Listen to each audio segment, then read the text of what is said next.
What's up, guys? We are here with the second lit podcast, last inning touchdown, here with my boy Logan again.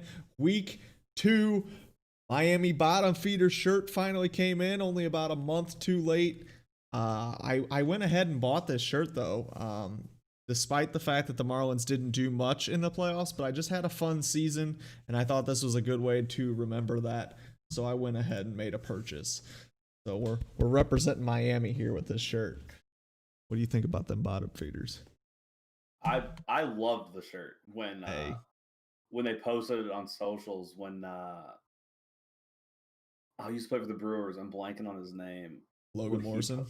No, but I didn't remember him. It was the first baseman who got Logan Morrison, who got stepped on by Manny Machado a couple years ago. I loved it when he was talking about it. It was great. Oh, Miami bottom feeders. Oh, the guy who's currently on Miami, the first baseman. Yeah, Jesus Aguilar. Jesus Aguilar. Aguilar. Yeah. Played for the Brewers. Now Logan Morrison played for the Marlins and played on the Brewers this year, so that's where I was. No, I meant So that's where. Okay, I was confused with your route there. When Machado stepped on him, and then he was currently wearing it. Before the postseason. I'm like, ooh, I love the shirt, baby. I love it. Classic. So I wanted a little something to remember the fun year. All right, so baseball, a whole lot going on. As we get started here, we will let's start with awards. We'll talk about so it came out, the finalists for all the major awards. The Gold Gloves, I believe, were announced, but there's too many of them. We don't feel like going through them all. Logan, I know you got a little shout out for your boys there. Cardinals got 2, baby. Colton Wong is a freak of nature. Watching that man play second base, and I'm sad that he is most likely going to be gone. And he's a pleasure. Tyler O'Neill, horrific offensively. How did Tyler? That is not a guy I even think about when it comes to Gold Glove. Well, they finally gave him his chance, which I thought was well deserved, and he really blew it offensively. Mm-hmm. And but they gave him this chance, but defensively, I mean, he was perfect. He played an unbelievable left field, and he ended the season. I mean, he was the best left fielder in the National League, and it wasn't even close. So, yeah, he surprised me because I didn't even think about him. Didn't even cross my mind. I talked about it with my dad. I had no actual stats behind it, but I was like, man, Tyler O'Neill's been a freaking left field, but I didn't actually think of what exactly was happening. All right, well, let's talk about the awards that are still coming up. So we do have the finalists. This page that I have up so I can read them off starts with the National League MVP. So the 3 finalists for the National League MVP are Mookie Betts, Freddie Freeman, and Manny Machado. So I was comparing the stats of these 3. It is unbelievably close. These 3 all had crazy good seasons this year. And it's like, for me personally, I think I'm going Freddie Freeman. I don't think they all had crazy good years, but in reality, when you look at like the overall outcome of what they did, I think Freddie Freeman's the guy. I honestly didn't do too much research on these awards, but I remember them comparing them by the end of the year about the better hitters in the National League. And I think I can roll off some stats for you right here. I mean, Mookie Betts, 16 home runs, 39 RBIs, 10 stolen bases batted, 292 with a 928 OPS. Solid. That OPS though. Solid Freeman's season. Is out of this world. Yeah, so what we can get there. Manny Machado, 16 bombs, 47 RBIs, batted 304 with a 950 OPS. Then you got Freddie Freeman, who's down at 13 home runs. So he's not the big flashy pick here, but 53 RBIs, batted 341 with a 1.102 OPS. He's the guy.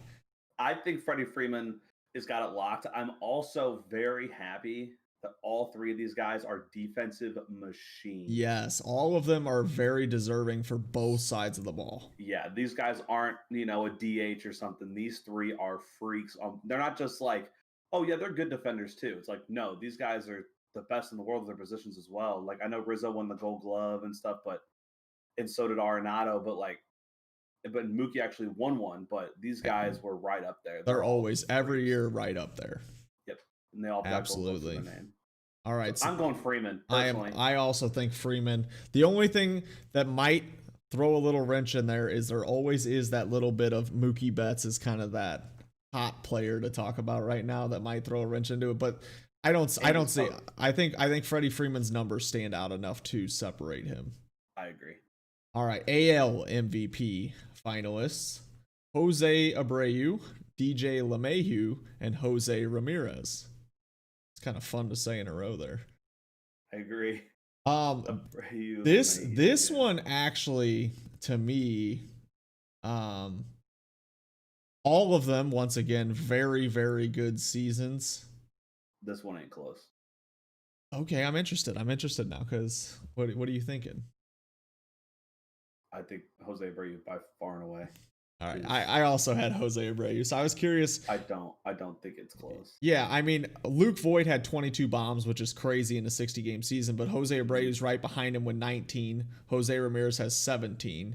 Abreu Luke had Voit also plays in the AL East, which has 4 short porches. Very true. Abreu had the most RBIs, the highest batting average by quite a bit. Jose Ramirez does have the highest OPS, but not by enough that I think he outshines Abreu there. Jose Ramirez had a horrific start, and if you take away like those first 10 or 15 games, would have been the MVP. And I shouldn't downplay Luke Voigt's 22 home runs in 60 games. That's still baffling. Absolutely. Well, I mean, Jose Abreu hit 19 also, which is crazy too. So, I mean, all these guys were crazy. I did belittle Luke Voigt's home runs there. He does play in a weak AL East when it comes to ballpark size, but if you take that over, he's still hitting near 60 bombs in a regular season. So that's nuts. So I kind of hate on Luke Voigt there. So and, he is an ex-Cardinal, and I actually like him. I think it looks great in the Yankee pinstripes. So I think the other thing that maybe you keep in mind here too, though, is Luke Voigt did it in 213 at bats. Jose Ramirez did it in 219 at bats. Jose Abreu had the most at bats at 240. So his numbers were in the middle of those two, but he had the most at bats to do it.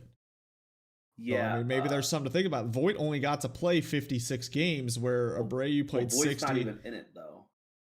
Oh yeah, now you say that, you're right. I'm like picturing, because I just assumed he would be in my head there.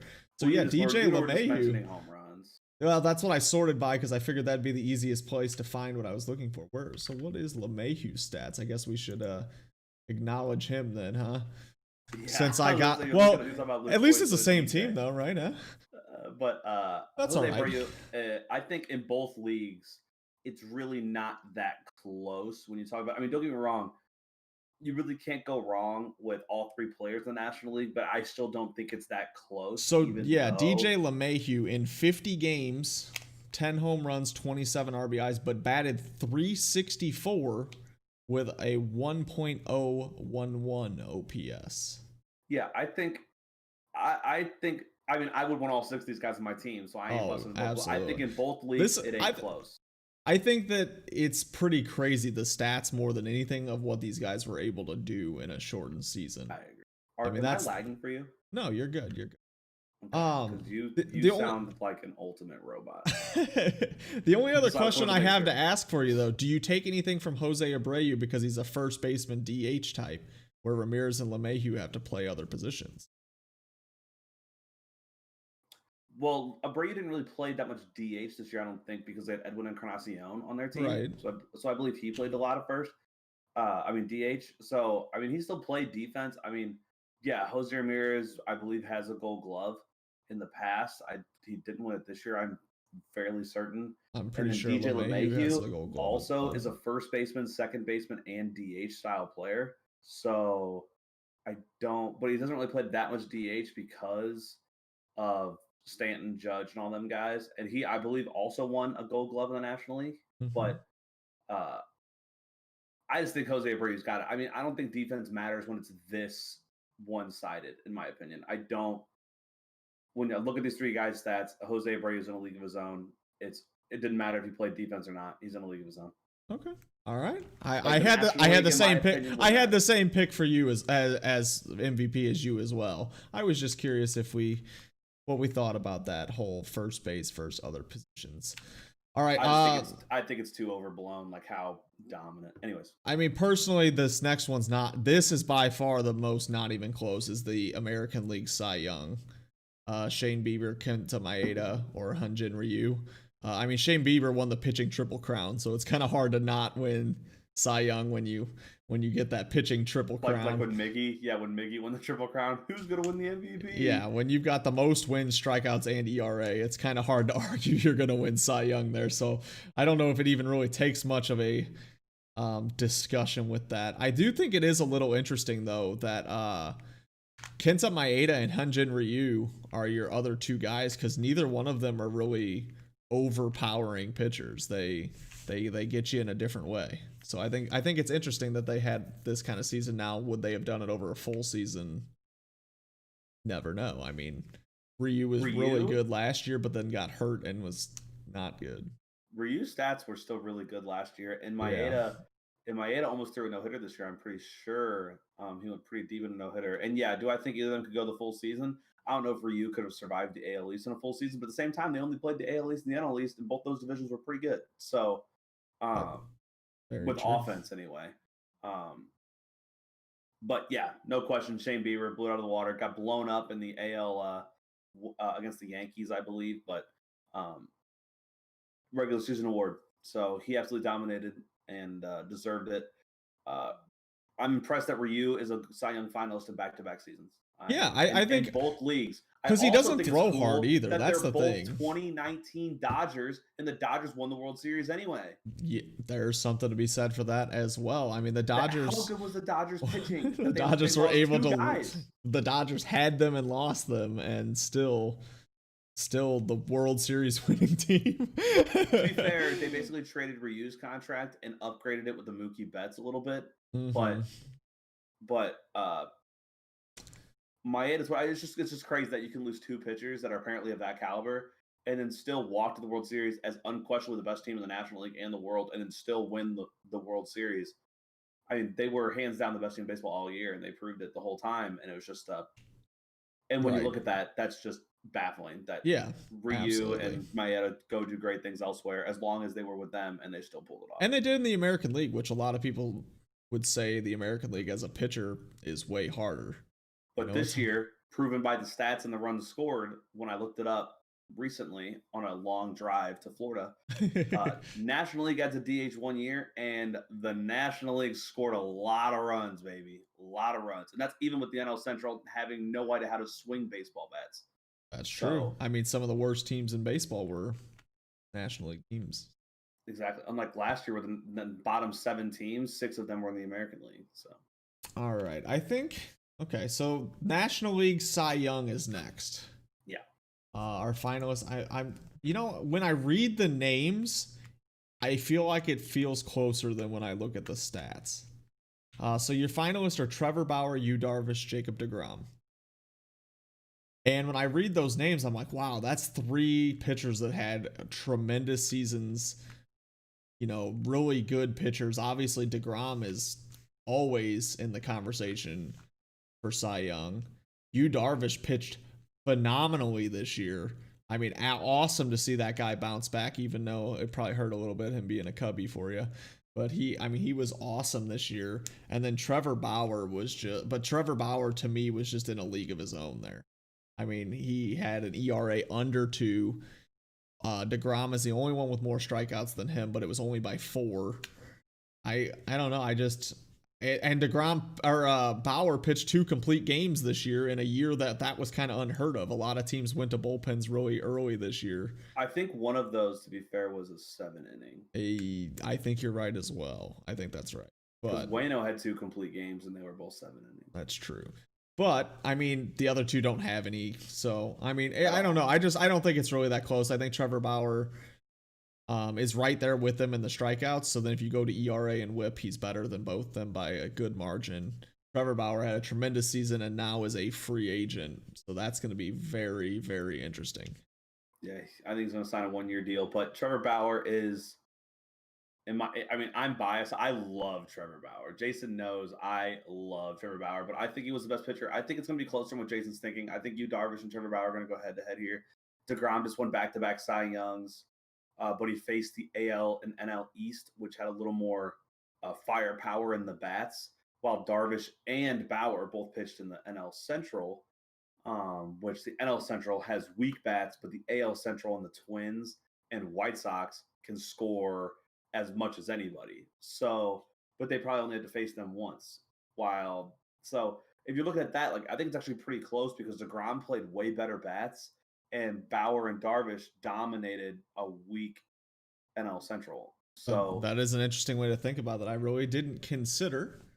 So yeah, I mean, I definitely think that's something that's going to be looked at because the schedule was very odd with the yeah, COVID season. So like that's why when you compared Bauer and DeGrom and Darvish, you can really go and put them as head to head as anybody because they literally face the same teams the whole year. Yeah. But DeGrom faced better offenses, and I'm pretty sure if you just go look, I mean, the NL Central was horrific offensively, and I mean, 265 was the most runs scored. To put that in perspective, the Braves. So in the NL Central, 265 was the most runs scored. Period. In the NL East, 263 was the least amount of runs scored by Miami. Wow. 2 runs lower than the most. You have 263, 286, 293, 306, and the Braves dropped 348. DeGrom could win this because the NL East was way better offensively in the NL Central. I mean, literally, there's only like 6 teams or 5 teams in baseball that scored less runs than the Cubs, and they scored the most in the NL Central. I mean, that's baffling. I mean, of the bottom like 8 teams in baseball offensively, like I think all 5, like 5 of them are in the NL Central. So wow. Bauer dominating. I mean, I'm glad he dominated, especially as a Trevor Bauer fanboy because I love his YouTube series and stuff like that. And yeah, Darvish plays for the Cubs, whatever. The Cubs are just better than the Cardinals this year, so I don't really have any hate about that. But so I do think it's right in this. I do think it's interesting too. It says here on this little article here, something to keep in mind that DeGrom pulled his hamstring or whatever, had the hamstring spasm in one of his starts. He gave up 2 runs in 3 innings in that game, and in a shortened season, that made a big impact on his ERA. So if he would have been able to complete that game, his ERA is arguably right there as good as everyone else's. If he only allows 2, though, so you can't really. Well, no, but I'm saying like he really didn't get a chance. But I'm not saying that he could have kept pitching, but I'm saying that one little shortened outing hurt his ERA quite a bit because Larry allowed 9 in less than 2, and his ERA was over for the season. I mean, like he actually pitched okay most of the year, but that 9 in less than 2 innings put him just at an astronomical ERA that he had to just it was just so hard to bring down. So I see what you're saying there, but yes. I think it's that's what projected because of if you factor in competition. NL Central offense sucks. NL East offense is fantastic. I just wonder, are they going to factor in competition? I just wonder if they'll look at that or not. If anybody's going to respect that. I believe will because of the season. I mean, it's different. It's not like every team plays every team in the NL at least 6 times. It's just different. It's just weird. It's just a weird season. That's why when they did Gold Gloves, they didn't really do a lot of voting. They just used advanced metrics and said, "Here you go." Yeah. All right, so now we got the National League Rookie of the Year. I don't know. It kind of bugs me that this doesn't go like National League, American League, National League, American. Like they keep like changing which one comes first. But National League. Oh, mine did. I don't know. Anyway, so National League Rookie of the Year: Alec Boehm, Jake Cronenworth, or Devin Williams. This is a rough one. So Devin Williams was a freak of nature, the best bullpen pitcher in the world. Nasty. Absolutely. But he's a bullpen pitcher and doesn't affect every game. Jake Cronenworth was a part of the best infield in the MLB when it comes to Cronenworth, Tatis, Machado, and Hosmer. I mean, he was the unspoken for hero of, like, not hero, but star of that team, and got thrown out on the base paths like 4 times in the 2 games against the Cardinals, or 3 games against the Cardinals they played. Apparently, that guy has no idea how to run bases, but he was still a freak all year. And at one point was actually, when everyone was talking about Tatis, pretty much just as good as Tatis, but no one talked about him. Well, what's interesting though is stats wise, Alec Bohm might be the best one of all of them. Yep. And so that's what's interesting is, the argument is so different. I mean, Alec Bohm batted 338, 4 home runs, 23 RBIs, and he only played in 44 games. So I don't know. That is a tough one.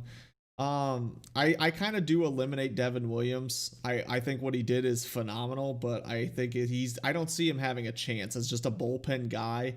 Bullpen guys every year there's somebody in baseball that just has a phenomenal bullpen year. It just happens every year. At some point somebody goes crazy, and a lot of times you're like, who? Or that guy's like 40, like, so it's like, they surprise you. Cardinal, right? Yeah, it surprises you all the time. So to me, it's awesome, but it's not nearly, I don't know. I don't think it's enough. So then the question is Bohm or Cronenworth. And I mean, I don't know. I don't know what the defensive metrics say, but the offensive stats are kind of leaning towards Alec Bohm. But then you also got a lot of people like to pick players on more successful teams too, who help their team more. So, I mean, I think it'll be close. I think it'll be a close one. I don't know how the voting on these are working, if it's going to be like the Gold Gloves or not. I haven't looked into it that much because I don't really care. Because I just care about kind of what I think. And actually, I do care about who wins the awards, but I don't really care about how the voting process works. I just want to see who wins. I'm going Cronenworth because I'm a Cronenworth fanboy. The unrecognized star, second baseman. I used to be a second baseman, and I know how it doesn't matter because I played with the shortstop that was throwing 95 across the diamond, and he wanted to go to Nebraska and being a pitcher. No matter how good I did, no one even knew who I was. I wound up not being good at baseball ever, but I mean, I was good for a high school kid, but nothing anything special. Right. And I had a guy across the diamond from me, a shortstop, throwing 95. So I don't know. I like Cronenworth. I think he's a good player. He had twice the WAR of Bohm. Whatever you want to take that for. Devin Williams, bullpen pitcher, love him. Could be the best reliever in baseball. He has the best pitch in baseball. Says every advanced stat ever this year in that changeup. But I don't know. I don't even know who Alec Bohm is. I'm sorry. I believe he was the third baseman for Philly. I know that now, but I didn't know that until the awards came out, and I don't know. And maybe that's me being a bad fan, but I knew exactly who Jake Cronenworth is. Okay, maybe that's got some value to it. Wild card series. So I'm going with Cronenworth because I might be a bad fan. But good for Philly though. They got this nice young guy playing third. Kid from our high school used to be that guy that they thought was going to be impressive. That's right. And I was starting to wonder if that was the same person, but then I started changing my mind. That's Cody Ashley, dude. That is, yeah. That I remembered a third baseman from Philly being. Being from. So actually, Devin Williams for the Brewers is from Florissant, Missouri. Yep. So that's what made me start. I was like, wait a minute, are both these guys from Missouri? But then I was like, that's not him. So, all right, AL Rookie of the Year, and this is the better one. How do you even pronounce this dude's name? Is it Christian Javier? Christian Javier? I don't know. I don't even know who he is. I'm gonna be honest. He's not gonna win. Apparently, he made 10 starts for the Astros with a 3.48 ERA and a .99 WHIP. His WHIP was good, but he's not gonna win. Yeah, he's not gonna win. I don't even know who he. Honestly, I guess I'm the bad fan here. I'm on the White Sox shame tour. I am not. I'm on the Astros shame tour. Gotcha. Yeah, I don't see him winning. A, I don't even know who he is, and B, I don't know who he is. So I don't see him winning. Kyle Lewis for Seattle. I'm sure he's a solid ball player, but I mean, even this article here doesn't even really say his stats. So yeah, because everyone's all about Luis Robert, but Kyle Lewis was the better player. Kyle Lewis, I had him on MLB The Show as like a 60 overall because it was like a bronze players only tournament thing, and so he was one of my players. But I mean, he's known for his grand slam rob. That's kind of what he's known for. He had 11 homers, racked up 5 stolen bases. Surprisingly, whether you believe it or not, 11 homers did tie him for the lead of rookie players. So the 11 home runs tied him for all rookies for home runs. So as much as Louis Robert was hyped up this year, Well, he also hit 11. he hit 10, I believe. I got 11. Okay, this says 10. It says he posted a 960 OPS with 10 home runs through 33 games. Luis Robert, no, that's not the whole season. He started opening day. He played 56 games, hit 11 homers. Gotcha. So he had 10 in He had a those 33 games. OPS. To put that in perspective of a 738. So OPS. I mean that's a good point though right there. So this little article that's giving me a summary here is talking about how he posted this 960 OPS and 10 home runs through 33 games. But then you look at the other 20 games of the season, and the dude was like swinging left-handed or something. I don't know. Dude, put that in perspective. Luis had a 738 OPS, and Harrison Bader had a 779. Yikes, Harrison Bader's OPS. Garbage. That's the thing, though, Jason, is he's not. But all St. Louis fans said that Harrison Bader. Got him. No, I like Harrison Bader. I like the way he plays. He's a tough player. He plays hard. He makes the plays. I like him. I've always liked him. Don't get me wrong. Harrison Bader isn't the future superstar, $20 million center fielder for the Cardinals. But if you think he's their biggest problem, you don't watch the Cardinals enough. No, absolutely not. But anyways, all right. Tangent gone. Do we want to talk about manager of the year? I think. Who do you got? Who do you got? Kyle Lewis or Luis Robert?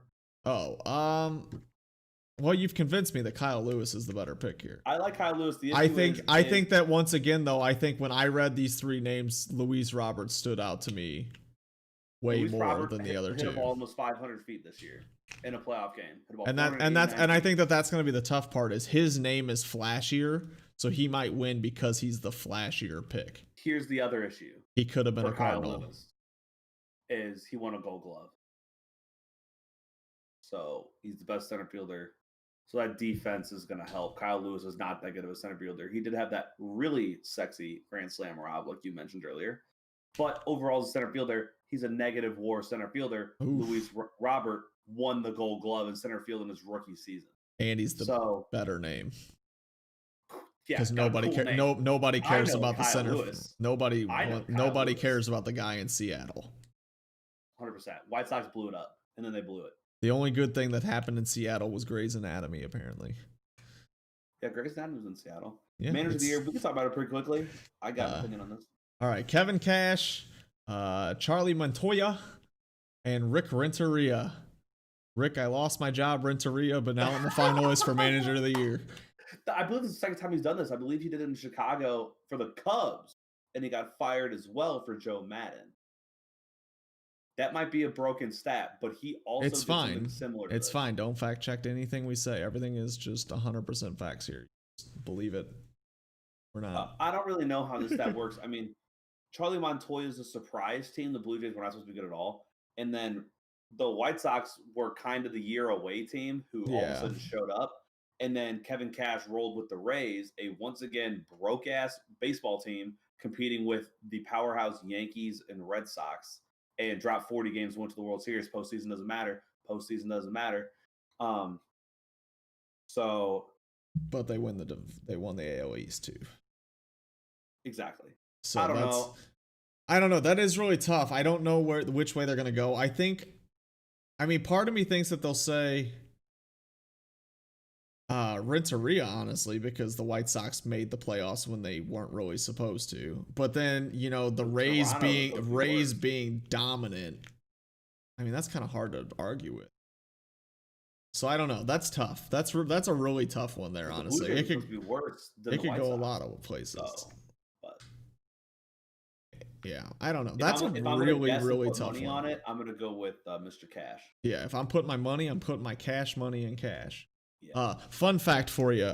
Growing up, we played a game called MLB Showdown. It was a card game with MLB cards that you rolled a dice and played against each other. And I had a Kevin Cash card as a catcher, and I used to pay the extra points to put him on my team just because I thought he had a cool name. So, fun fact for everybody. Also, random just tangent I want to say here is I'm using my phone to look up this stuff. So if anyone sees me using my phone, it's not because I'm just like texting. It's Yeah, I'm using my phone. Logan's texting his dogs. Because when I open up a monitor, that happens to me. I don't know if you saw my face turn white there for a second, but bam. That's Casper. Yeah, so bam, Casper. So I decided not to do that, and we're going with the phone for the time being. I think the National League is easy. National League is easy, without a doubt. I agree. Without a doubt. Don. There's no way David Ross wins. No shot. Not to mention the fact that Miami whooped them in the playoffs. It's also if he wins, it's Cubs bias. Like because they were good they were like the good the first month and then not good the rest of the year, and they just played well enough to a team that I predicted winning the Central. Yeah. Nobody had Miami finishing top 3 in their division. No. Much less 2. Right. No, everyone had them pegged for last. Not even a playoff team. Exactly. Like so the best people had them 4th or 5th. And they dealt with all the COVID outbreak too. So they used 61 players on the team this year. 61 different players played on the Marlins this year to make the playoffs. I don't believe you can count the COVID thing as an excuse, even though it's like. But he had to manage. But regardless, playing he's still the manager of the year. He managed a team that made the playoffs that had to use 61 players in a 60-game season. How many did the Cardinals use? I don't know. That happened to be there, and I knew it was a lot, so they gave me the number. And then the other one is San Diego's manager, and I just feel like San Diego has too many. I don't know. They weren't a surprise. Like, they played well, but nothing about them being a good team was a surprise to me because their players are so good. So that to me doesn't scream manager of the year. I think in general, Mattingly having a nobody team that had 1 billion players on their team, and they were like the worst team in baseball last year in the National League, and then all of a sudden they're a playoff team. That is easy money. Donnie ball game all day long. Every day of the week, every hour of your sleeping life. Yeah, Don Mattingly. 45. So not even in the ballpark. I got that order too. I got Don, Tingler, Ross. Yeah, in order. Absolutely. First and third. I don't think Ross. I think Snicker and Schilt are above Ross. Cardinals bias if you count COVID, because if you count COVID, Schilt might be the second. To me, overall. Schilt should have been in the running too, honestly, because I think. But you can't count COVID, in my opinion. That's not. You had to manage the through other team's fault. That my entire team. But you 2 weeks and played 12 doubleheaders. But you had to manage your team to survive that. Exactly. So that's where I think you can't discount that. Exactly. So like Schilt last year won manager of the year, and I think rightfully deserved. And he might have done better this year. I love Schilt as manager. I know some dumb Cardinals fans hate Schilt. Schilt's a stud. I love that guy. So Mattingly killed it. Jeter's killing it.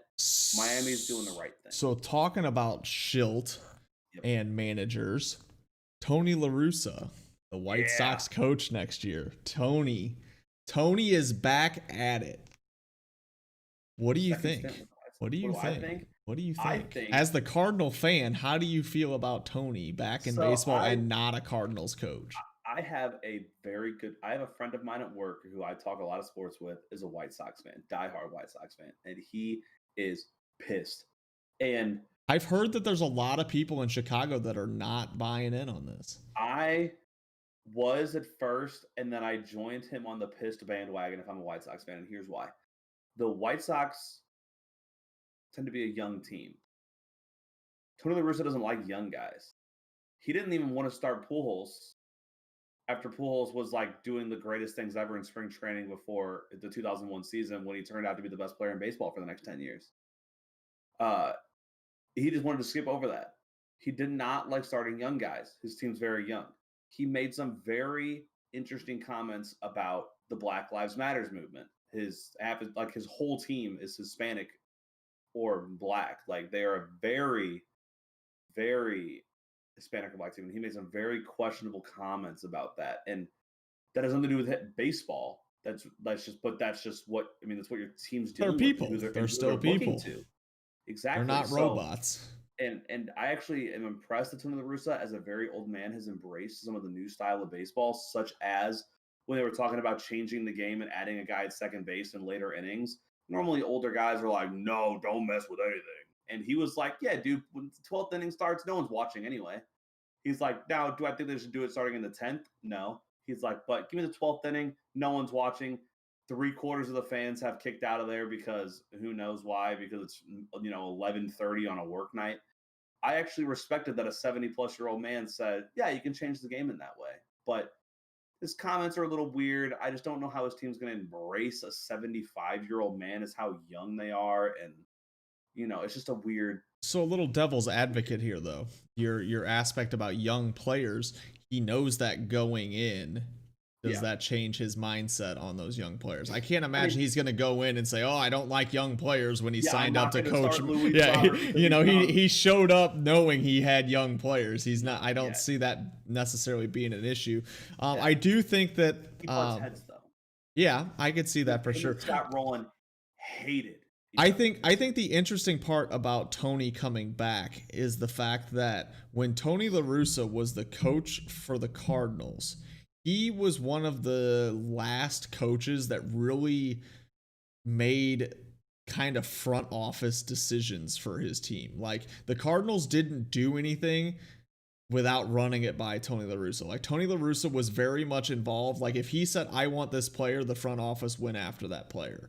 Like, he was very much, in the ear of the general manager at all times. And nowadays in sports, except like the NBA, most teams want your coach to fall in line with what the front office wants. So I'm interested to see how that dynamic kind of plays, where he can't say, "I want this player," and the front office says, "Absolutely, we'll go get him." I think that'll be an interesting way to look at it. Yeah, I don't really know. We'll just see how it goes. There's a lot of mixed opinions on this because everyone wanted AJ Hinch. I want AJ Hinch now score out of baseball forever, personally, but AJ Hinch has already got another coaching job, so we'll see how everything goes. So here is the hottest. It was so confusing with AJ Hinch and Tony La Russa that the White Sox actually sent out the team memo in their email to all their employees with a picture of Tony La Russa with AJ Hinch's signature on the card. Oh, that's good. Which clearly means that they thought AJ was their guy. That is very confusing. So here is the hottest take I have heard about Tony La Russa and potentially your Cardinals. Hottest take: Adam Wainwright and Yadier Molina go play in Chicago to play with Tony La Russa. That was the hottest take I had heard. What do you think about that hot take? Any team that signs Adam Wainwright is a genius. And I'm not so far in agreeing with the Yadier Molina thing. So the take is that the part of this hot take is that they're a package deal. That if one goes, they both go. Together. So that is also part of this hot take, is that Adam Wainwright and Yadier Molina are going to play together. And the hot take is they go and play for Tony in Chicago. Well, here's the thing is, probably won't work because James McCann is a free agent, which is good for the White Sox, because they do have an opening that they could accept Yadi. They also have Grandal. Yeah, exactly. That's the problem. They have Grandal, Abreu, and I have no idea what Edwin Encarnacion's deal is, because Edwin Encarnacion's a DH only. So you have Edwin Encarnacion's a DH only, and Grandal, and then Abreu playing first, and then Grandal behind the plate. Why are you paying Yadi $9 million to not play? Because he's going to get that money. That's what's going to happen. Yadi's going to get more than he deserves because of who he is. And that's just what's going to happen. And Wainwright's going to sign an incredibly high incentive-laden deal where he's going to make a base of $2 million and he's going to be able to make up to 12. And, sounds good to me. If he pitches well, I'll pay him more money. Sounds good to me. And that's what he's done with the Cardinals for the last couple of years. And he's been incredibly successful these last couple of years. And any team that signs him, even if it's a package, like if it's not a package deal and you can just get Waino, is a genius, because you have a veteran guy who's been healthy, big leadership. Well, big leadership. Both of them are huge leadership guys. Wainwright and Yadi are both huge inning eaters, especially Waino. That dude doesn't. I mean, he threw 2 complete games on 7 innings. I understand that, but it still saves innings he's in a like season. 50. In a season that mattered. And yeah, it's like it's just a cheaper deal that has really only upside. Like, okay, if it's a cheap deal and he pitches bad, it's whatever. We just cut him. Like, it's not that expensive. I know I'm talking millions here, but like it's a risk worth to take when you talk about he was literally the second best pitcher on the Cardinals. Yeah. And It is. that's a pitching driven team. I personally think that both of them end up with the Cardinals again. But when I heard that, I was like, man, that is a hot take right there. They're gonna go to the Braves. You think so? Yeah, that would be interesting. I think the Cardinals either give him 2 years or 0 years. If people are saying the Cardinals sign him for 1 year, I go, what's the point? Because he wants to play 2 more years. So if you sign him for 1 year, he's still going to have that awkward year where he's not in a Cardinal uniform, which doesn't make any sense.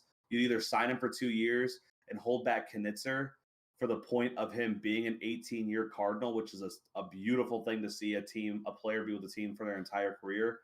So signing him for 1 year wouldn't make any sense. So you'd be holding back Knizner 1 year, but he'd still play in another uniform next year. The year after. That doesn't make any sense. You either sign him for 0 years and we go to Knizner right now, or you sign him for 2 years and you just kind of screw over Knizner for his life, I guess. Jesus Christ. We passed up 2 of the top catching prospects in baseball because of Yachty still being good. Yeah. Carson Kelly was the number 1 catching prospect for like 3 years, and we just said, have a nice day. We're going to trade you to Arizona in a great trade. And then stick with Yachty. And then Knizner's now like the number 2 catching prospect in baseball. He's just been sitting there waiting. So I'm a big fan of signing him. Signing Yachty. Not because I don't believe in Knizner, but because I love the 18-year Cardinal. He's a Cardinal Hall of Fame. I think that's why I think that the Cardinals, personally, I think the Cardinals re-signed both of them because they know that if they don't, their team, even if they do, their team is not going to be super good next year anyways. You're not, they're the same they are pretty much everywhere. They're kind of that fringe wild card type team. But are they still a fringe wild card team without the leadership and the play of Wainwright and Molina? Maybe not. And then if you're not, now you've also made your fans mad because you just lost 2 lifetime Cardinals because you didn't want to spend the money, and now you may not even make the playoffs because you've lost 2 of your big leadership, 2 of your big players. I don't know. I think they're going to bring them both back. I'm a big fan of the loyalty. I am. Big fan of the loyalty. And yeah, it might not be the right move, but the Cardinals aren't going to be good next year anyway because they're trying to get rid of all those contracts. And apparently one of them was Colton Wong, and that makes me sad. But they got 1 more year to get rid of a lot of contracts, and then they're going to be able to spend a boatload of money and just an unbelievable amount of money and sign 2 stars. And there you go. All right. Well, signing of people is going to be the big conversation for the next few months. So as far as free agents go, I believe only 6 players were even offered the qualifying offer, which is basically a 1-year deal, $18.9 million. So 6 free agents were the only people offered it, and basically all that means is if somebody signs them, they get a draft pick, basically. Because I don't expect any of these players. Well, actually there might be one that I think could take this qualifying offer, but as far as the qualifying offers go, they were offered a Trevor Bauer, Kevin Gausman, DJ LeMahieu, JT Realmuto, George Springer, Marcus Stroman. No surprises there. Those are some of the top. Why did Kevin Gausman get offered one? So that is the person that I believe will take is Kevin Gausman, because I don't see him making anywhere near around $18.9 million as a 30-year-old relief pitcher or whatever it is he does nowadays. He's a starter. Well, he's 30. He'll be a reliever by now. Let's be honest. I think Stroman will accept it too. I don't think so, because he took the entire year off. He didn't. But this is why I think he won't, is because Stroman was hurt for X amount of time, and then as soon as he reached the ability to be a free agent, as soon as he reached the playing time to be a free agent, he said, I'm not playing because of COVID. I think he wants free agency, and I think as one of the better pitchers on the market, I think that he's gonna sign somewhere else. I don't think he's gonna. I think the other thing is, as a pitcher, it's extremely risky to play on 1-year deals, because if you go out there and blow out your shoulder, there goes your chance at any big contract. This is a weak pitcher's market too. Yeah. So it's like, because after Trevor Bauer, more. it's not super deep. A guy like Stroman might make way more, because that's all teams can be excited for this offseason. Yeah. So I think it's interesting. I don't know. I think Bauer's only going to sign for 1 year. I think it's some kind of crazy number. I don't remember exactly what it is, but it's there you go. Only 8 out of 90 players who have received a qualifying offer have ever accepted it. Well, Bauer's already denied his. Well, I'm just saying, so that's an interesting thing, that since bringing this qualifying offer thing onto the table, only 8 of the 90 players who have offered it have accepted. Marcel denied his last year and then signed a contract for less money. Yeah.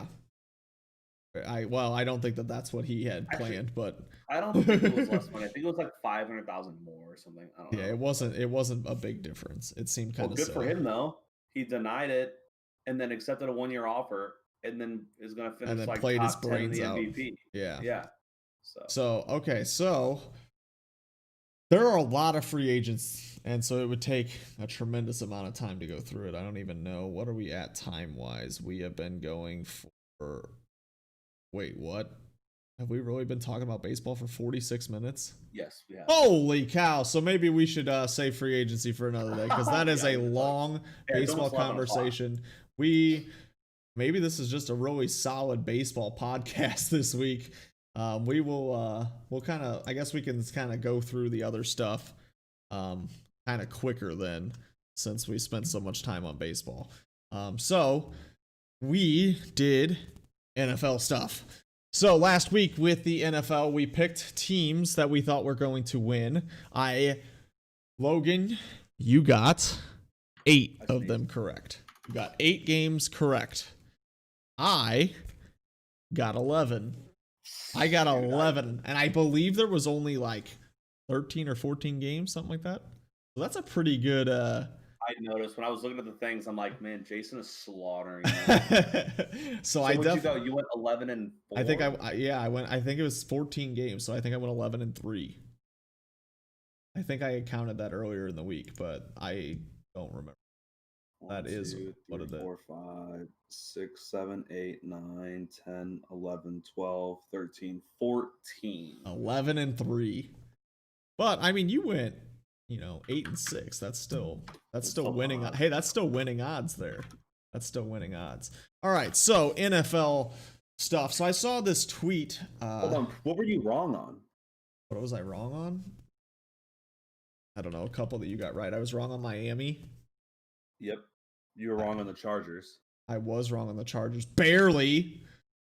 I was wrong on the Chargers. Let's go, and then we both said Tennessee would beat Cincinnati. Cincinnati won. I think you're just. I think I'm pretty sure I said that different. Because I didn't. No, I knew it was bad when. I thought you got Cleveland wrong. Did you go Cleveland or Oakland? I don't. Who won that? Oakland. I think I said Oakland. I think we both. We both chose Oakland. See, I knew I was in trouble when you chose the Falcons. Then the Colts beat the Lions, and the Vikings beat the Packers, and I was like, I am over. I am screwed. And then the Dolphins won, and the Dolphins won, and the Broncos won, and I'm like, I can do this. And then the big deal breaker was when the Steelers won, and I knew we flipped there. Yep. And I was like, when I lost that one too, I'm like, I don't know the final tallies of the week, but I know I lost. Well, it is all good. So I do want to I saw this tweet the other day. It was an NFL stat that was pretty crazy. It was wide receiver numbers after 23 games. Calvin Johnson, 85 receptions, 1,400 yards, 10 touchdowns. Larry Fitzgerald, 102 receptions, 1,390 yards, and 12 touchdowns. Jerry Rice, 86 receptions, 1,700 yards, 11 touchdowns. Randy Moss, 101 receptions, 1,800 yards, 21 touchdowns. That's insane. And 23. So Randy Moss in his first 23 games had 21 touchdowns. That's insane. So who's the current guy? Current guy, DK Metcalf. 94 receptions, 1,580 yards, and 14 touchdowns. That puts him as like second or third best wide receiver ever through 23 games of his career.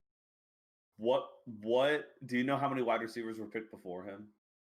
I know I picked Tyler Lockett this year in fantasy before him. I'm talking about in the draft. Yeah, well, it was a good amount though, wasn't it? He went ninth. He was the 9th receiver taken. The guy is a stud. I mean, he is an absolute stud. He is an absolute monster. They're drafting guys out of nowhere when this guy's 6'4" and runs like a 4'4". That dude went in like the 4th round of our fantasy draft, and he's like the number 2 receiver in fantasy football right now. The guy is a monster. Now Lockett still is producing for me. He's like number 5 or something like that, but yeah, because Russell Wilson's about to win an MVP. Yeah, absolutely insane what Seattle's doing offensively. But when it's funny because they've been known for their defense and now it's their offense. That's just like. But the other thing is like DK Metcalf like really didn't do anything last year. Didn't he have like 900 yards and like 7 touchdowns? But he was like kind of quietly like to the point that like people going into this year for fantasy were kind of like, oh, I don't know if he'll do it again. Like it was kind of like a question going in, like, is DK Metcalf actually going to be this good or not? Like it wasn't what he's doing this year. I was pretty certain because it's not like he started hot and fell off. The dude started slow and took off. Yeah, and I think which is what you want. You want to see that improvement. Right. You want to see as the season goes on, he learns and improves his skills. Not, oh yeah, DK's a freak out of the heat, and the second he saw good corners, he sucked. Like, no, this dude was bad. I mean, he's so fast and so big, and I mean, he can play. He can make a play on just about any ball, even in his radius. That meme is tier 1 meme category.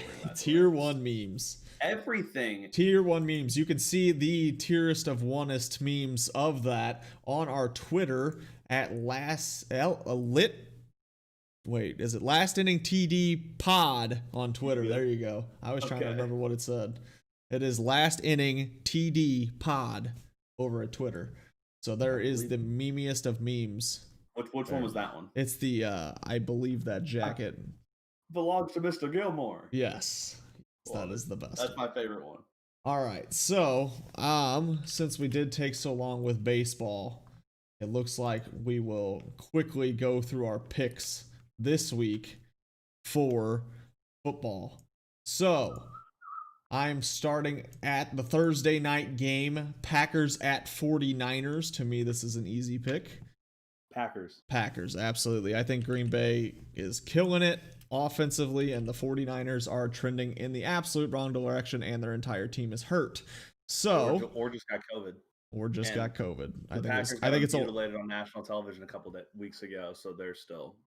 Yeah, I think the 49ers I think it only turned out to be one player that tested positive. Oh, well. But as of right now, they're contact tracing right now, apparently. So and doesn't change the fact that they're down their 2 best defensive linemen, Kittle and Garoppolo, and their starting receiver, and their number 1 receiver, and their number 1 running back. So they're also now missing their current number 2 receiver. Like those guys, they're decimated with injuries. They're done. Their season's over. All right. And they play in the NFC West. So the battle of 2 5-2 teams. Ravens at Colts. We're going to figure out how good the Colts are and if Lamar Jackson can start winning big games. Going Ravens. I think I'm also going to go Ravens here. Are you writing this down? I am, yes. So I think I'm also going Ravens here. I think that the Colts have a decent team.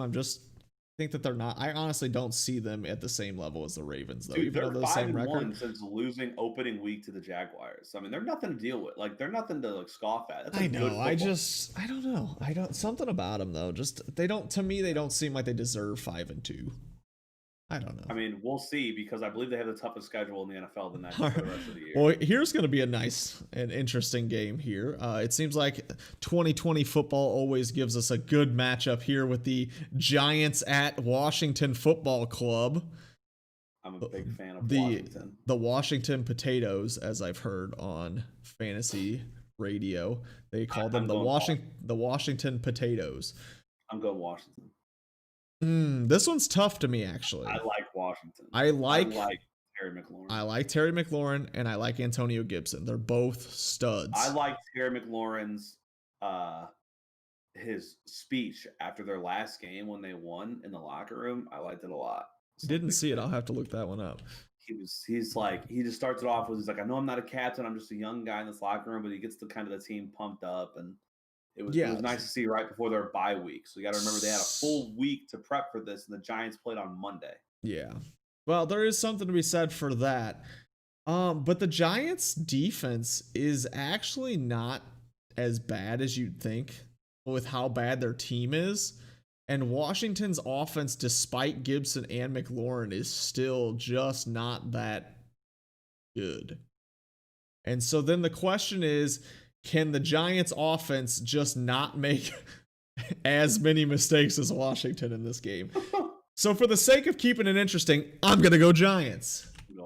I'm going to go Giants. I actually think Washington wins this game, but I'm going Giants here just for the fun of it. All right, Bears at Titans. Bears at Titans. The Bears tank train. I'm going Titans. Yeah, it's at Titans too. I think I got to go Tennessee as well, although Tennessee screwed both of us last week. And but I think that's good for them, though. I think that's got like a good reality check for them. Yeah, and it definitely could be. And I'm all aboard. The Bears are not 5-2. I mean, we got to remember that the Bears lost to the Lions week 1, and DeAndre Swift just couldn't catch a football. Right.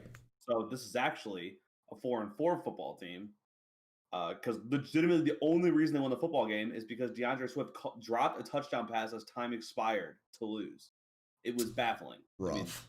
The Bears are not good at quarterback. they're not good in general. Let's be honest. If they had a decent quarterback, like a really decent quarterback, like top 15, yeah, this is a 10-6 team all day, no matter what. But instead, they can't keep the ball, and their defense is on the field so long. And anyways, I'm going Titans because I'm all aboard. The Bears win like 6 or 7 games. I agree with you on the Bears are just that bad. This is an interesting one. The 3-4 Broncos at the 2-6 Falcons.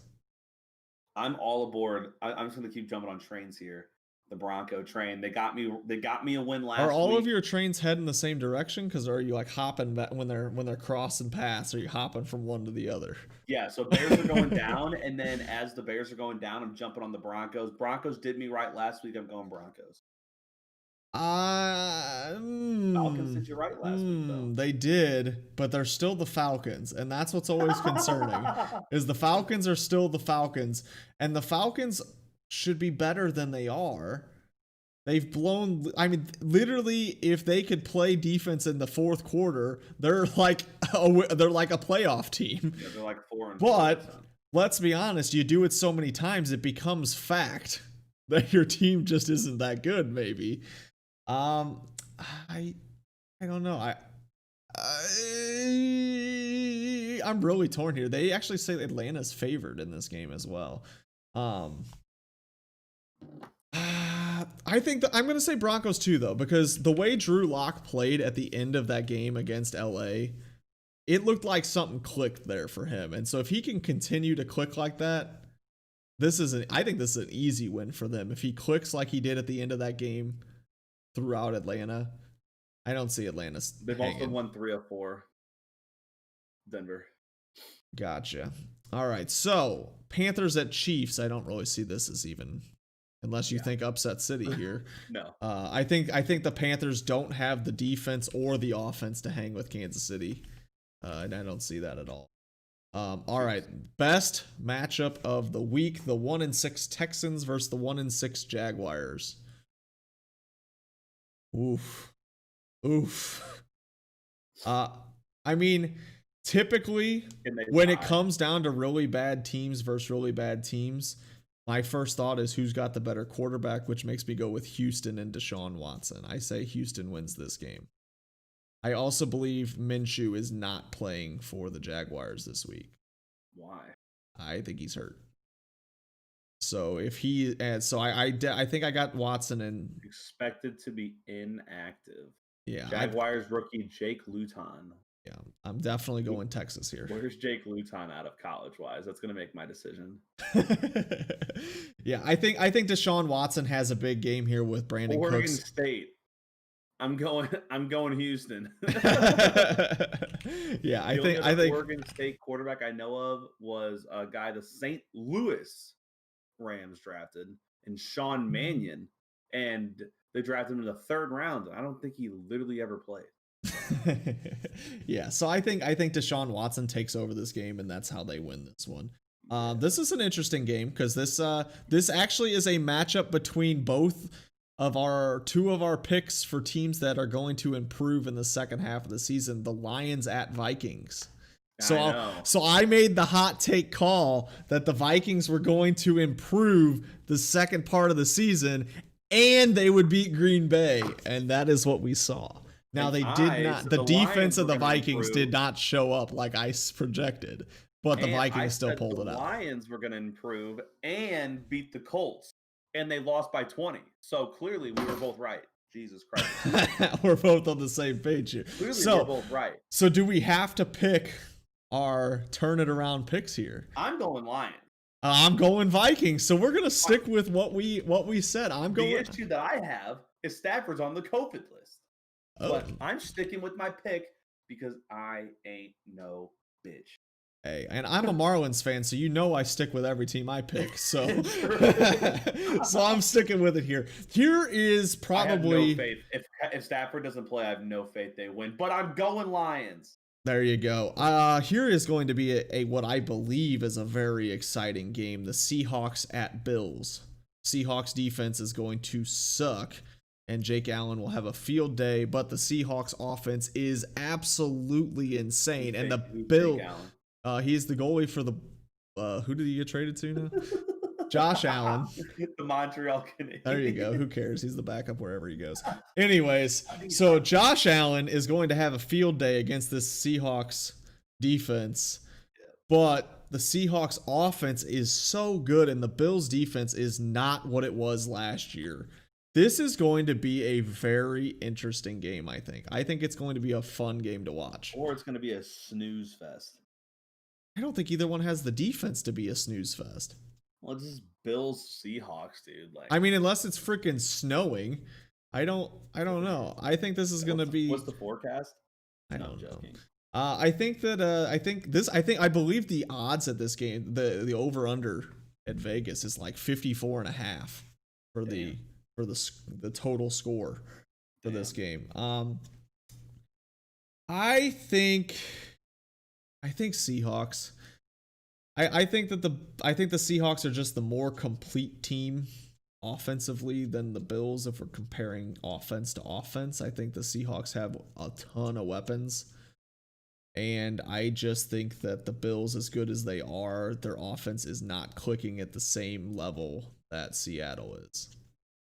So if it's a shootout, I see Seattle winning the shootout. So I don't know about points scored, but if we're just going to talk about stats, the Bills have a better offense when it comes to total yards. They're 5th in passing, and Seattle's 8th in passing, and the Bills are 17th in rushing, and Seattle is 15th. So Seattle's a little better rushing. The Bills are 23rd defensively, and Seattle's literally 2nd worst in the league. So it's going to be interesting. I'm going Bills. Bills have struggled the last couple weeks. See, I think that struggles against New England. We'll see. What? I said that struggle lately is what makes me think they can't hang with Seattle's offense. But they clutched it out against New England, which gives me hope that this is a different team. New England previous Bills teams is a turd. I know. Previous Bills teams, no matter how good or bad they were, or how much they were clutching it up against the Patriots, they always seemed to blow it. And this team did not blow it last week. And even though the Patriots are worse than previous years, I don't know. I'm going opposite of you. I like the Bills. We're gonna find out if the Bills are for real this week. Well, we got to get some separation here. You do got to make up some games here. So, all right, this is going to be an interesting one. Like 7 weeks. This is going to be an interesting one. Raiders at Chargers. The Chargers are 2-5. All 5 losses are by 1 score. Either a touchdown. That sounds like the Chargers. But the Chargers historically always have incredible games against Denver and the Raiders. No matter how good or bad either sets of those teams is, all of these games are always nail biters. All of these games are always really, really close. I think it's going to be very interesting. A very interesting game. I don't know, man. The Chargers defense has some of the most talented pass rushers in the NFL that can't stay on the field to save their life. And then the rest of the defense looks like Swiss cheese. Well, didn't the Chargers just trade their best corner? I don't know. I know they traded somebody. I don't know if he was a corner. Pretty sure they did. I know they traded somebody.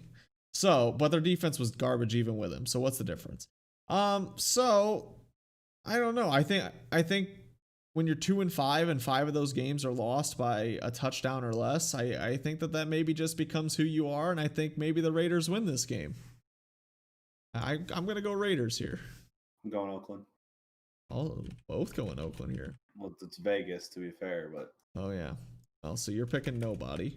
Yeah, and so are you. And I'm picking Jake Allen. So yeah, Jake Allen, man, I'm like Jake Allen's about to pop off on Seattle this week.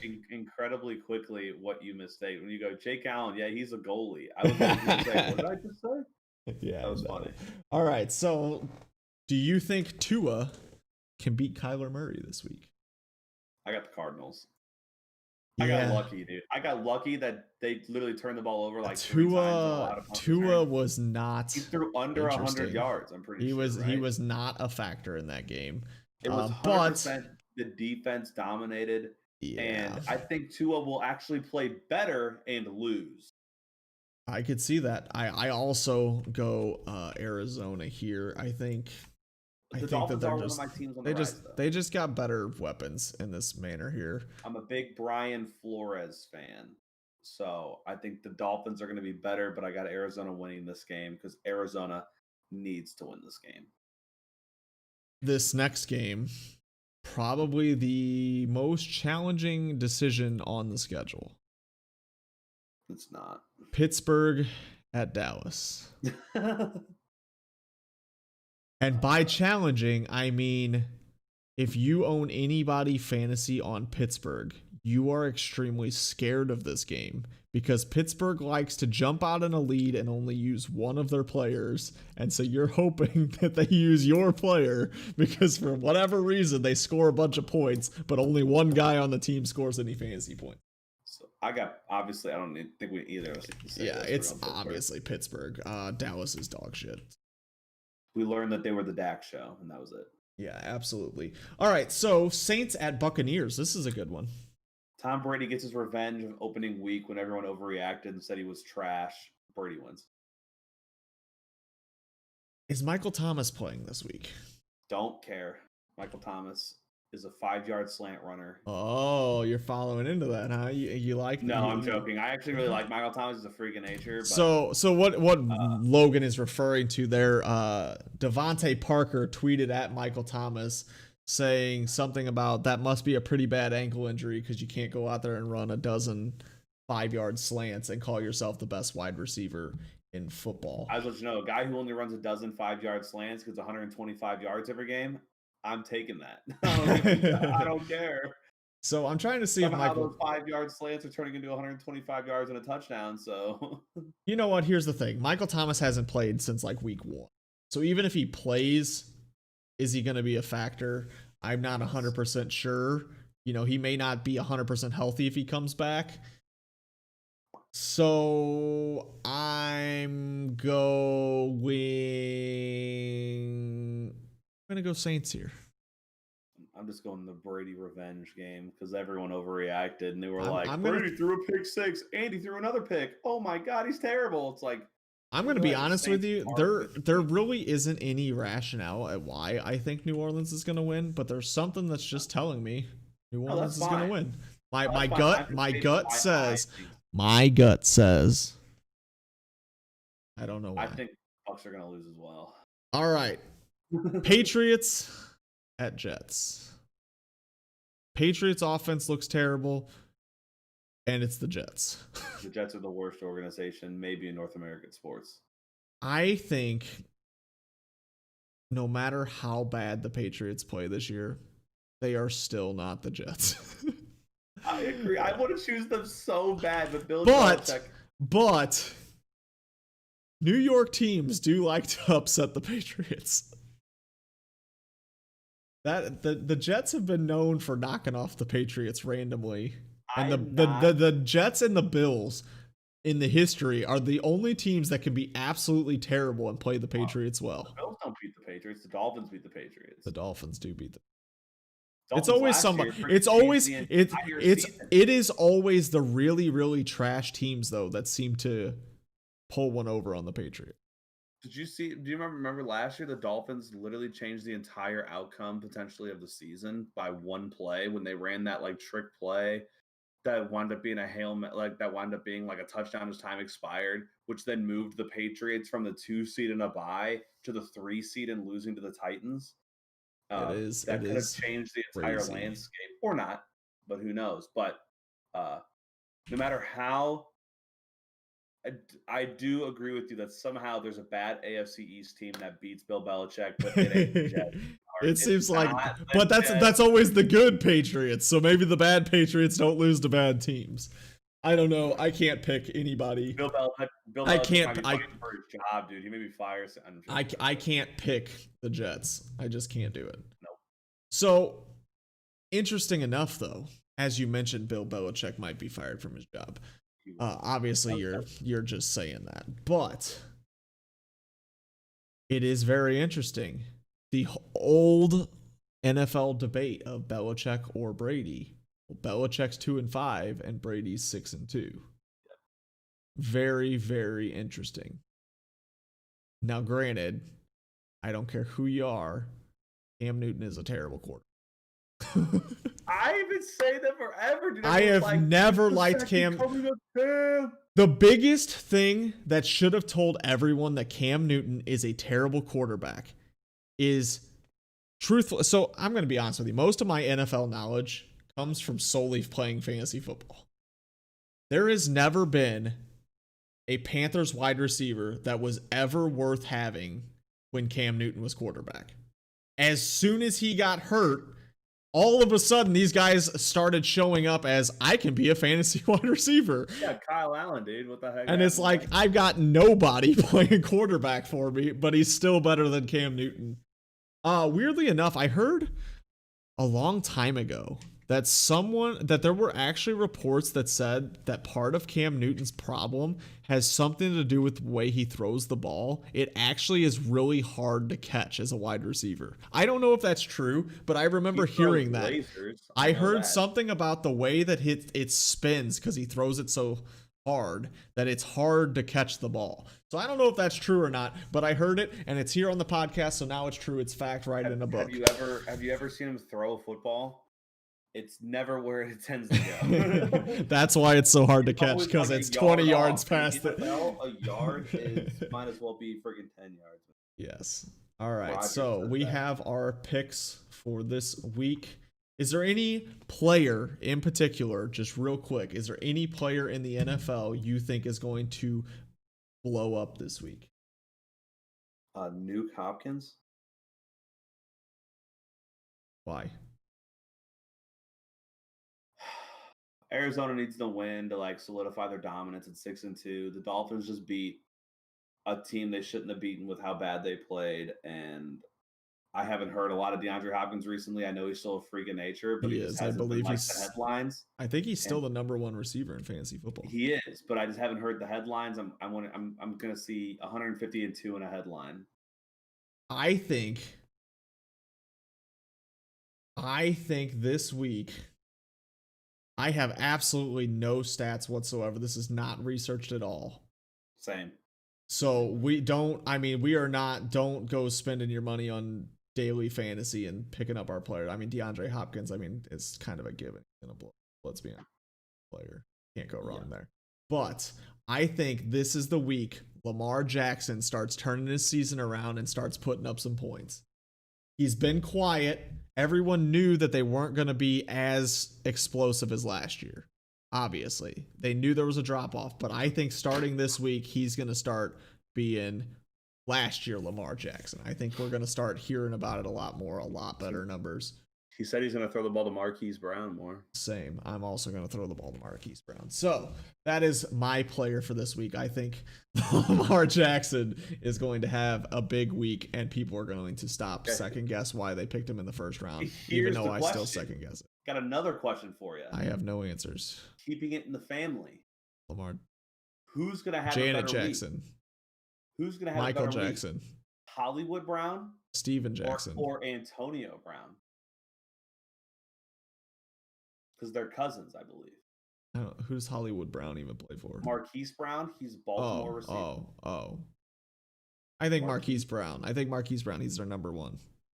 So Marquise Brown has a better week than Antonio Brown. Yeah, because there's too many weapons in Tampa Bay, and Tom Brady. I don't know. He is. Tom Brady played pretty well with Antonio Brown last time. Yeah, but that's just a little fun question because I believe they're cousins. That is interesting. They're related of some sort. Very interesting. They're both very good football players. They are. So good football I don't even players. know when Antonio Brown went to college, but I'm pretty sure it was a nowhere school. And Marquise Hollywood Brown went to the Oklahoma University. I smell you. All right, so I don't remember. Very, very interesting week coming up. So quickly, as I keep saying quickly, and we keep taking a year and a half to talk. I don't know anything about Valorant. Oh, you can see. We talk about Overwatch, so don't worry about Valorant. Yeah. All right, so I do have a couple things that I saw. We will keep it kind of short. I don't know.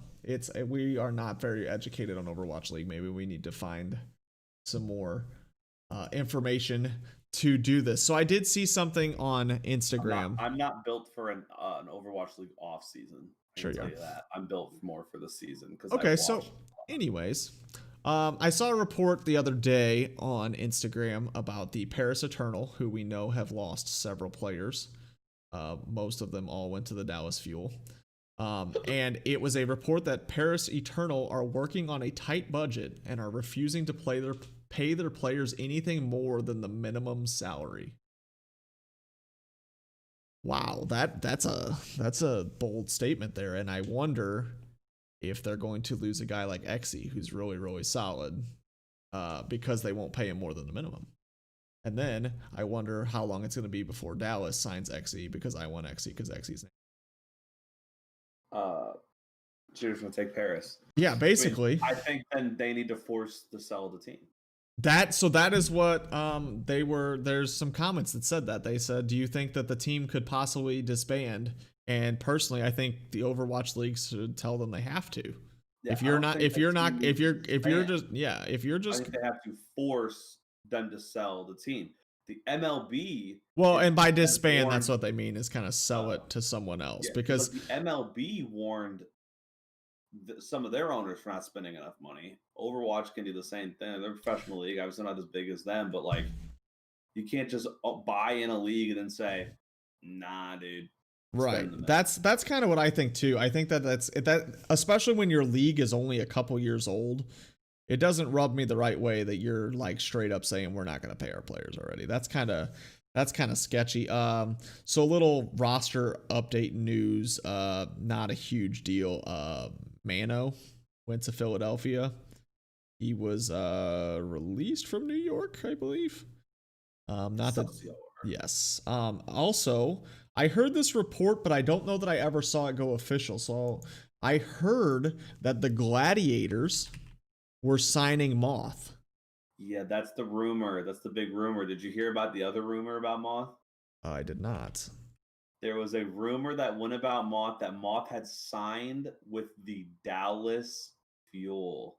That would be. And 2 San Francisco Shock players bought the bait and tweeted about it, and then Moth laughed about it on stream about how he did not sign with the Dallas Fuel. Yeah, And he's so just not there gonna was no official announcement for the Gladiators. I just checked their Twitter real Yeah, quick, it and that's hasn't what been I thought. official, But I that's did the big hear one. that rumor that they were gonna get Moth and Shoe. I'm so sad that you I- heard about Moth. I wanted to just say that statement without you hearing about that he's most likely going to sign with the Gladiators. I wanted to tell you that the rumor was that Violet congratulated Moth for signing with the Dallas Fuel. And then Moth went on his stream and said, Violet, you're stupid. I didn't sign with the Dallas Fuel. So the interesting thing is, though, Moth is so quiet. He's so cute. as you mentioned that's very interesting because Violet has not re-signed with San Francisco. And if Moth signs somewhere else, you're talking about possibly losing both of your support players from your championship team there. Yeah, that is that seems like it would be a pretty large loss if they lose one or both of those players. You want to look at my camera? Oh, really really making this exciting here now. But do you think the Shock are still a competitor for best team in the league if they lose one or both of their main support players? Do you think that they can still compete at the level they have? Yes. Think so? Yeah, until it's proven otherwise. I mean, they've lost Rascals, what it sounds like. I saw them talking about it on stream. Super and Smurf were talking about it. And yeah, I believe the Shock officially kind of posted like bye Rascal. Yeah, so that was the thing. It's like he's 100% gone. Like, they're not even they're gonna lose Rascal. Sounds like they're gonna lose Moth, and then there's still that chance that they could lose Rascal and Moth were both Violet. gone because they could both force too much money because Violet's going to want a lot of money because he's might be the best. Well, and you got to think Super being the face is going to want a lot of money too. Super thinks Violet's the best player in the world. So clearly that actually holds some weight in contract disputes. And I know that sounds stupid, but it does because that guy is a freak. And Super said they played the meta wrong in finals because and he was won so because dang Violet good. was so much better than an Ana player. So, that's kind of crazy though, because there is the potential that they could lose Moth, Super, Rascal, and Violet all off their championship roster. Do I think they lose all four? Probably not. But Super and Violet are going to require quite a bit of money. I don't know what Super is going to want. Super is a weird guy because he could easily sign for less because he makes a boatload streaming. Or he could make his contract different in the fact that some contracts have like stream, like they pay their, a percentage of their stream revenue goes towards the team. So maybe Super signs a deal where he makes league minimum, but 0% of his stream revenue goes towards the team. Yeah, that's what's tough is because as we kind of mentioned last week, we don't know anything about the Overwatch League contracts. It's not available to us to see. It's not like you can predict a baseball contract. Yeah, it's over the last 20 years. It's kind of tough to know exactly what the formula is here. The question to me though is, or does Super go the opposite way? I guess I guess it is kind of a question, but I don't necessarily think there's an answer to it. Does Super go the opposite way and say, I'm basically the face of Overwatch League and I want to be paid like that? Because you could also argue that he could say, I don't want to play in Overwatch League anymore and I just want to make more money streaming. So you need to pay me for that time lost from streaming. That's kind of what he's talked about. If he doesn't sign with San Fran, he's just going to retire and stream. But I think he has the urge to compete still. That's kind of when he talks about on Fallon and everything. Yeah. And he seems to not have lost that drive to try to win another. So he still does seem like he loves the game. What? He still seems like he loves the game. Oh, he still plays all the time. I think Super's going to sign with San Fran. I think he's going to do a normal deal. I think he's going to do normal things because it's the type of guy he seems like. He doesn't seem like a guy who do I know that? No, because I don't know him. But he just seems like a guy who's just whatever. He doesn't care if he's the highest paid player in the league because he knows that he averages 4,000 viewers a stream and no one else is even close. not that's in the Overwatch League. Anyways. Right. So okay, Guys we're like gonna. Batman and XQC are like blowing that out of the water, but Yeah, in but the they're not. Overwatch They're League, not Overwatch streamers anymore. So yeah, they just do it on yeah, occasion. they do whatever they want. So a little bit off of Overwatch League and maybe a conversation we can have a bit more because we do have this knowledge. I saw the post and I shared that post with you. Overwatch is trying to develop a mobile game. What do you think about Overwatch Mobile? I don't know. I didn't really play COD Mobile, but I heard you don't really shoot in that game. I heard that like the computer shoots for you, so I don't really know how that stuff works. So To me, I Overwatch think I has think too I'm many. built for it. I got the phone for it, baby. We can do this. That's But true. You've got like 7 screens on your phone. yeah, I got a lot going on my phone here, dude. I'm sitting here with Yeah. I'm sitting here just rolling these screens, but Yeah. um So, I mean, to me, Overwatch seems like it's too fast paced and complicated to be a mobile game. And yeah, dude, my phone's gonna I nuke. think, I think, regardless, I think that's a bad move because Overwatch is a game that the community has kind of been up and down with. It's a weird game where most people don't quit; they just continue to play it and complain about it. And so my thought is if your community's not super happy with the way you've handled your game, why are you branching off into a mobile game instead of spending those time and resources to work on your current game? I know a big complaint about Overwatch has been that they don't release heroes very quickly. There's been comparisons how League of Legends has released a lot more characters in the time frame that How many characters Overwatch League of has. Legends have? I couldn't tell you. I'm not versed in this topic, but I'm sure it's a lot. Um, Number of characters. So, but that's the thing is there's been a lot of comments though that say basically there's 152 characters in League of Legends.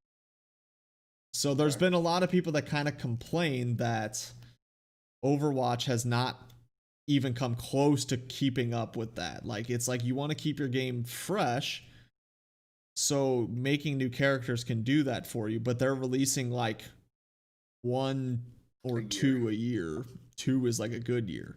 And I so think shouldn't your resources be spent on working on that instead of going mobile? I think releasing new characters in Overwatch is stupid.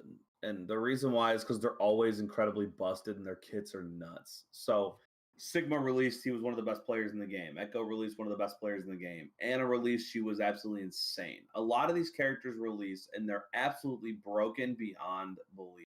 And it's impossible to play the game without getting So destroyed by these guys. Now, but Echo wasn't as broken as like uh-huh. previously like overcarried. And I think that's Like because Sigma was the, the game the was stupid. the PTR is a lot more accessible to people. People use the test server a lot, and now they have that game mode that where you basically can play, yeah, the experimental mode where they can put these characters in for the public before they're truly released and get better balancing for them.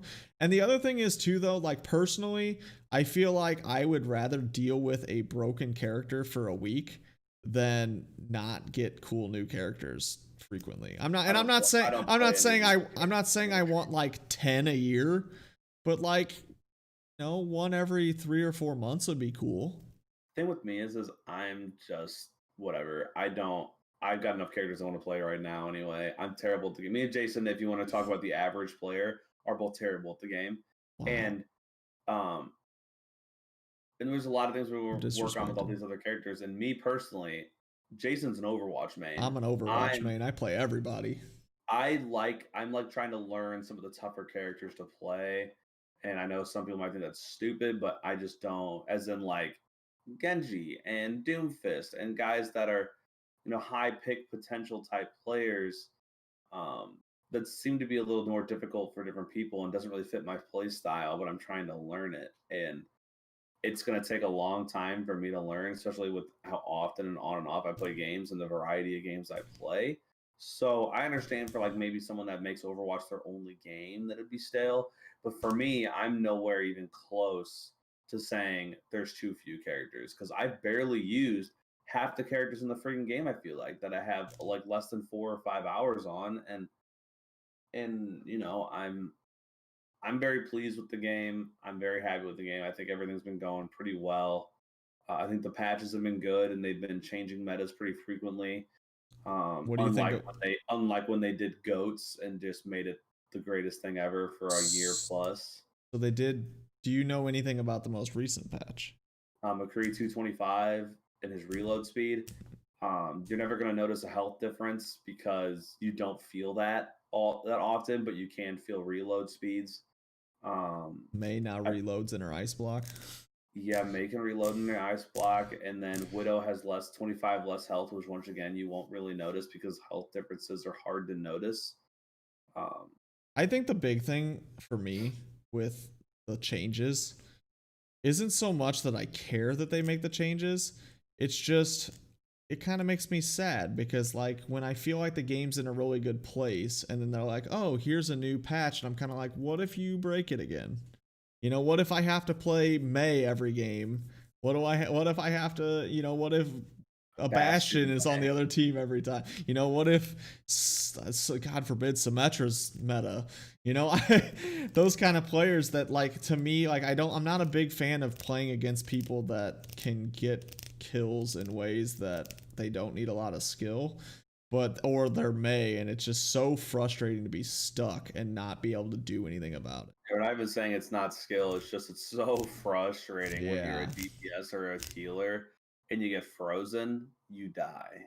Yeah, and I guess it's my fault for being out of place in the first place. But at the same time, though, May has that high, like, I know it's gonna sound stupid, like in my opinion, especially at the lower ranks, like we are at, like gold and silver, has like high pick potential because I mean not really anymore, but at the time, yeah, because she doesn't take a tremendous skill.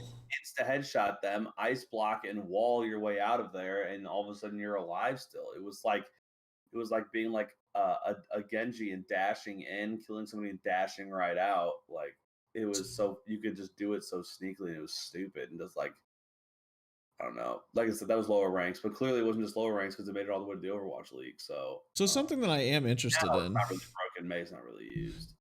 Something I am interested in, kind of back to Overwatch League just for a hot second there, is it does seem like Overwatch League's website and their team is trying to take contenders a little more seriously now. They're going to have the contenders games on the website, and there's going to be monthly skins that if you watch contenders on their website monthly, you can get the 2 skins based on watch hours.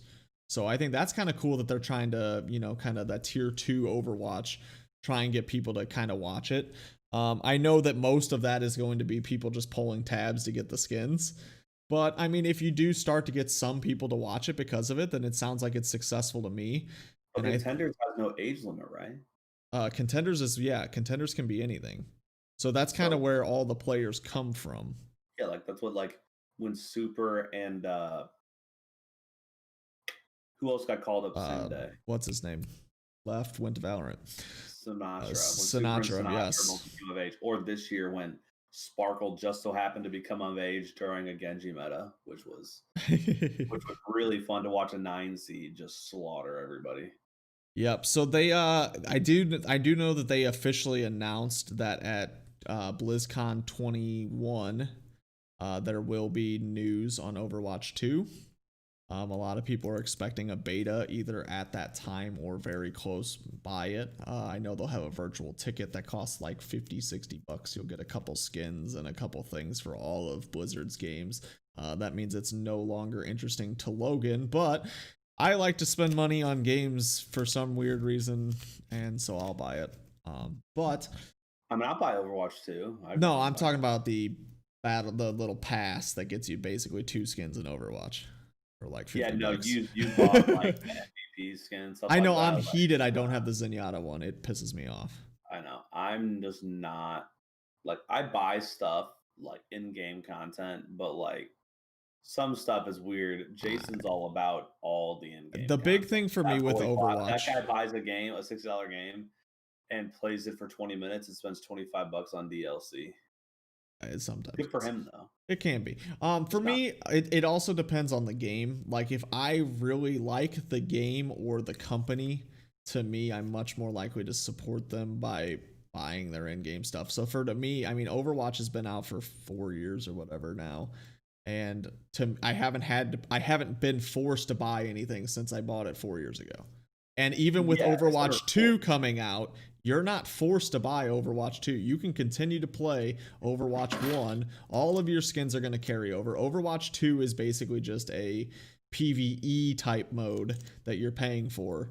So to me, the fact that I get to keep everything when they're making a new game, when they could have very easily said, nope, start all over, I'm down for it. I'm down to spend some money, support them. And I play a lot of different Blizzard games, so I get other stuff too.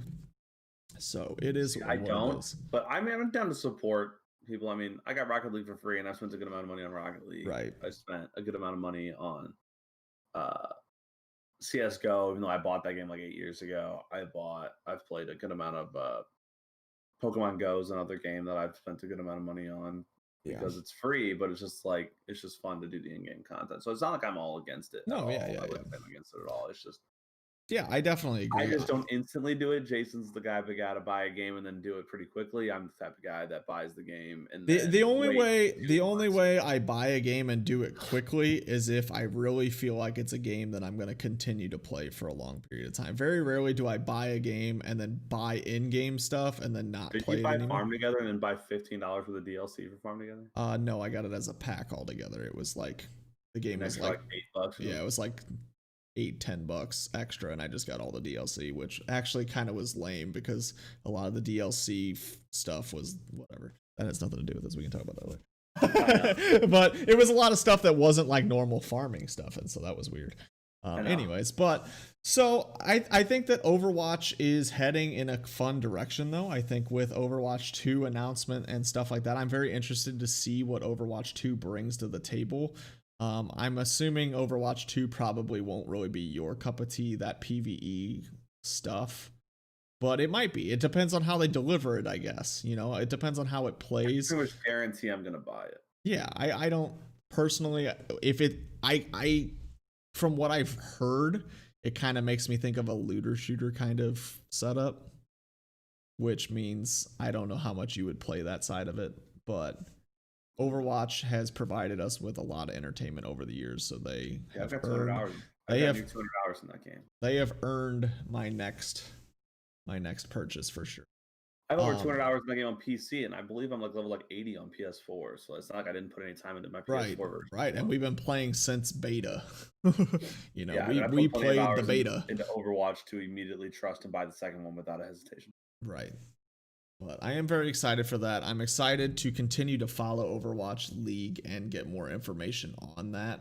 Yeah, I watched so much Overwatch League this last year. Like you kind of mentioned, I do feel like the offseason is tough for us right now because we watched, but we weren't watching it with the idea that we were going to have to talk about it ever. We were kind of just watching it for entertainment. It wasn't like I was following players and stuff like that. And I want to see if there are websites that have actual stats. That's what I would like to see. I want to look into that. And that's what I'm going to do before next week. I'm going to look into finding a website that has actual Overwatch League stats and see where players rank up and stuff like that. I'm interested to see that kind of stuff. Yeah,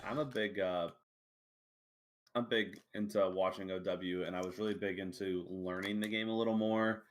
And, I do feel like watching it makes you better. I mean, I feel like I've played a lot. If you learn the right things. I remember there were some things that, to call you out here, told me about like using more than 2 ults is kind of sometimes detrimental, but man, I see teams are roasting 4 ults all the time. I mean, it's detrimental if you lose the fight, but right, it goes both ways. You can easily walk in 4 ults and win a fight and cap a point, and it's like, that was clearly worth it because they got the point, and then they can go into the next one, reset ults, lose a couple fights while the other team invests ults, get yours back, and then just roll out and fight. Yeah, I mean, it definitely can work, but what actually happens when that's being said is when McCree pulls Deadeye and pops 3 or 4 people.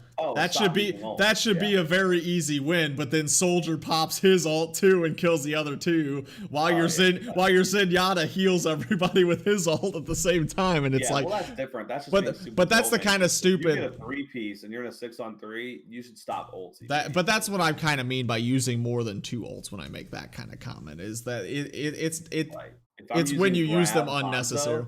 Yeah. Like if I'm using Grav, whatever Hanzo's thing's called, Taco Bell.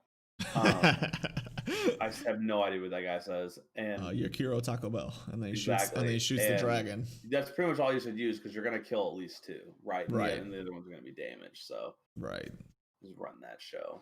But I think this is a decent stopping point for the night. We're at a solid hour and 40 minutes here. I know. Baseball went long, but that's okay. We had a good time. Hopefully you did too. If you want to hit that like, subscribe button, follow us on Twitter, Last Inning TD Pod on Twitter. We're going to see you guys next time. We'll see you next week. We're going to do this forever until we're old and dead, and that is what. Sports. I love them. Bye. Bye.